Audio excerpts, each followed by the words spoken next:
this is Christensen, right? Christensen. Cabe Dickerson. So do we have a stream going right now? How many years in a row is They're doing the national title.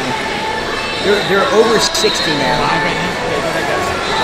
Ladies and gentlemen, we are coming to you live from the Cox Center in Tulsa, Oklahoma.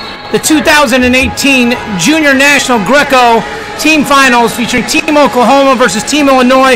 We're starting at 195 pounds. From Oklahoma, Cabe Dickerson, and from Illinois, Peter Christensen.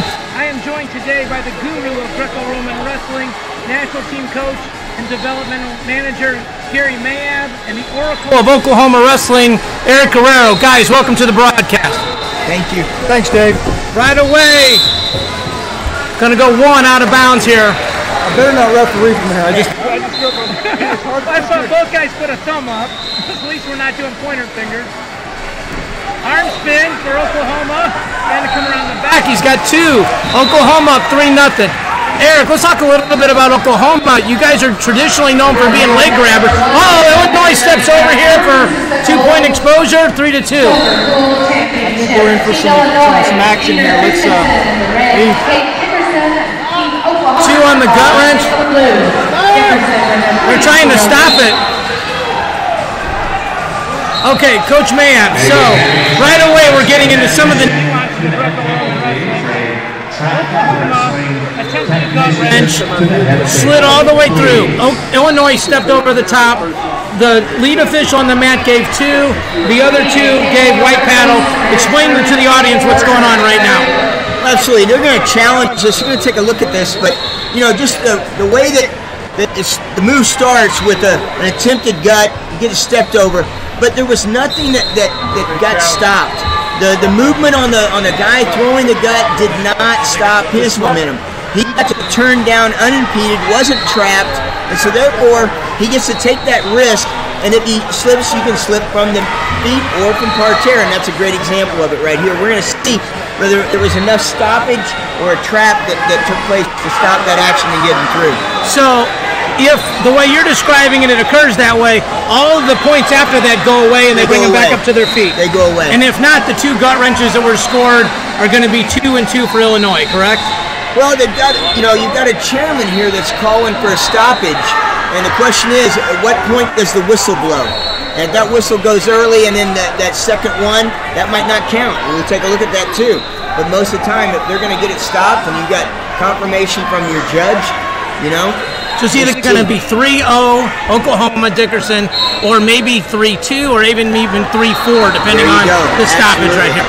So it's a huge call right away. Yes. For people that don't follow Greco, when you throw the challenge brick, if your challenge is upheld, you keep the brick, and the points go the way you do. If you lose the challenge, your wrestler loses another point, and you lose your ability to challenge for the rest of that bout. Am I summing that up correctly? Absolutely, that's good. Okay. Eric, while I've got you, we got a break here. You guys are known for being leg grabbers, especially, you being a 24 Olympian in freestyle. Tell me a little bit about the transition that Oklahoma as a state is making to Greco-Roman, and specifically some of the guys that are having success in your RTC. I'll wait till Nelson's done there. But, well, I think it's a couple things. Yeah, historically that's been kind of the MO.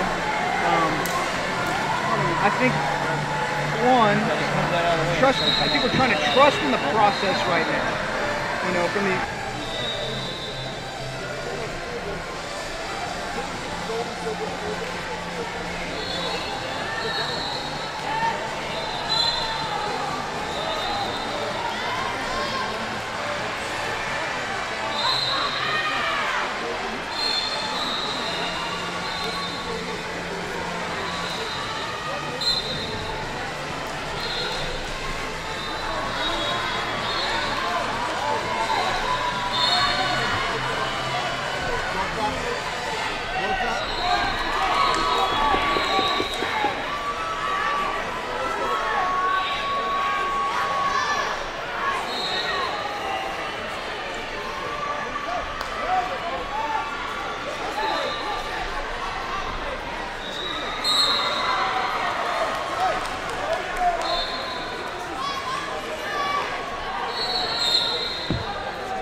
Out here on mat number 1, the score remains 3-0.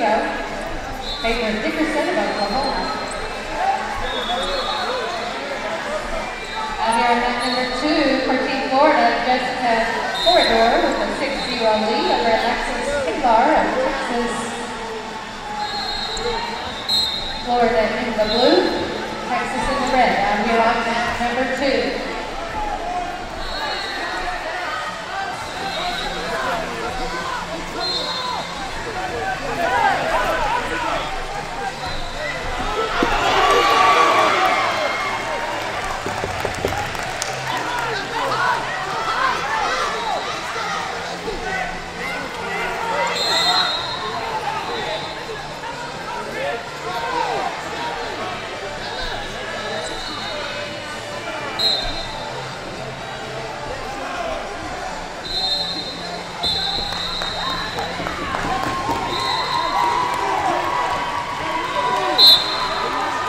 Process. Probably 90% of those kids were on the schoolboy team. 95% were on the cadet team. And they've been embracing that process for the last 5, 6 years. And what you do is you give yourself a chance to get Big lock here. Gotta slip that lock down a little bit, Coach. It's a little high, right? Oh! Nice. Correct throw? One, or should that be 1 or 2, Coach? Well, because he lands totally out. They went He's on one his blue. knees at first. I think it's a great call. I think that's the right call. It's a good out. You know, and Blue really did a great job of setting his heels late. Right, That because was Red amazing. had the advantage there for a second Absolutely. and Good didn't body get lock, his hips strong. blowing up. Right, had a nice that time. Here we go. Here, right back in again. You got to love these guys that want to Guys, engage, yeah, right? yeah, they're not concerned about it. They're both blocked. And we're on the edge again. Oh! And a step over. One Red. So Blue stepped out Stepped first. out first, but didn't complete the move. Neither one of these guys have commitment issues, Coach. No, They're in it to get no, after it. They are. Risk is not a problem. Oklahoma to maybe get out to a lead, right? Because, you know, Illinois is in this meet every year in the finals, feels like. You know, Oklahoma got this big crowd behind them. What's cool, It's I don't home. know, It's awesome. and then depending on the angle you're looking at here on track wrestling, the entire team from both states are just lined up on the edge of the mat. Uh-oh, trying to go big lift here. Big foul. End of the period. So we got 6-1. So I'm going to walk to the team scoring, make sure I understand it correctly. If it's a non-technical foul decision and both guys score, it's 3 for the winning team and 1 for the losing team. If the winning team scores and the other guy doesn't score, but it's not a tech, it's 3-0. If it's a tech fall, which is 8 or more in Greco, it's 4 and either 4-1 or 4-0, depending on if the other guy scores, and a fall is 5-0. Did I have that correct, Coach? So you can see points swinging pretty quick here, especially with Greco, where a lot of times both guys have at least one chance with the guy on their back. Christensen's been working for this head pinch. Oh, slip, right?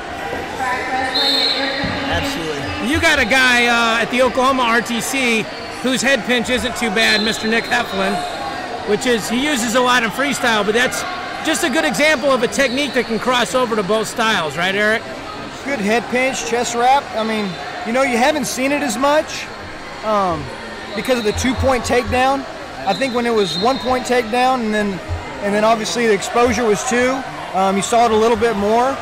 But what I hope doesn't happen with that conversion is that we lose that skill set. Right. You know, sometimes people adjust their skill sets they're teaching and try to find the quickest way to win.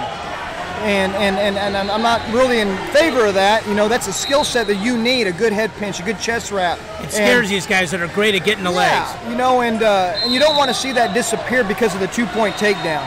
For sure.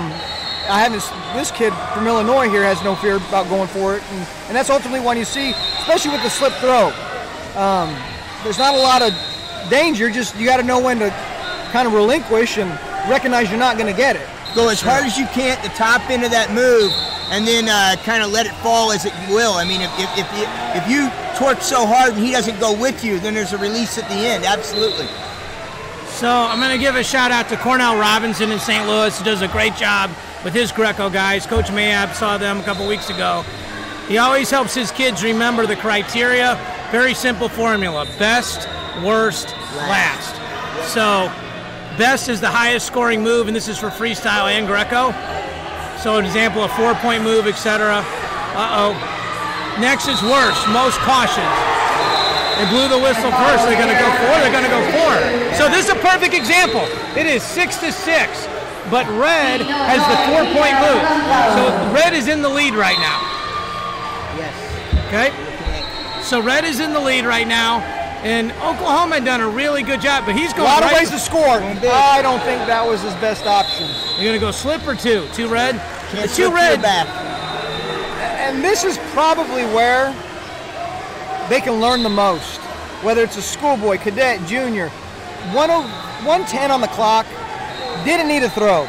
Just needs to push get out on top. wins. Hey, this guy could get hit for passivity, a snap down, go behind. That's where you got to loading him up. 2 red? Is that the right? It's been confirmed. Is that the right call? It felt like blue was turning through. Down enough, and remember, they're going to throw the brick here, which is I think cannot score out of bounds. It's a good challenge. It's a good challenge. Should it be down by one blue, 2 blue for correct throw? What's the right call there, when Coach? You look at he's got to get him out, and he's got to get him out enough that it's absolutely his move, and that becomes the rub. That's why I think they're going to look at this. Number 2 for Team Texas, Samara. So while we're in this break, I want to go back to Coach Guerrero's point about this team and what the expectations were. But in talking with the coaching staff, they've loved working with this group of guys. These guys are very talented. I mean, up and down the lineup, almost every member on this team was a state finalist at one level here in state Oklahoma.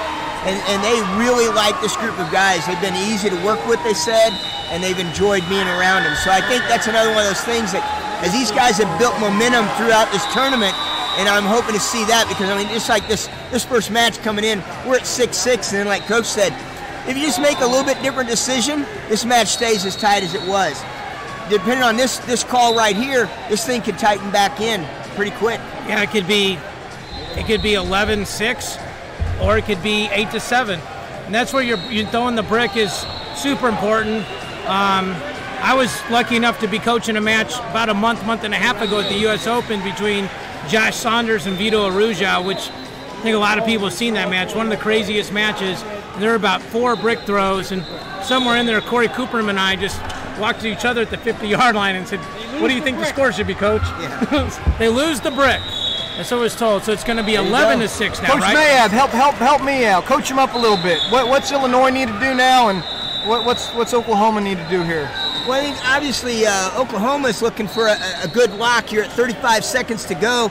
He's got an overtie. He needs to get back inside position. Drops down. That's a slip. It's a great go. Now we're at 30 though. He's trying to dry himself off enough to get to that lock. Hopefully he can get to inside position for him.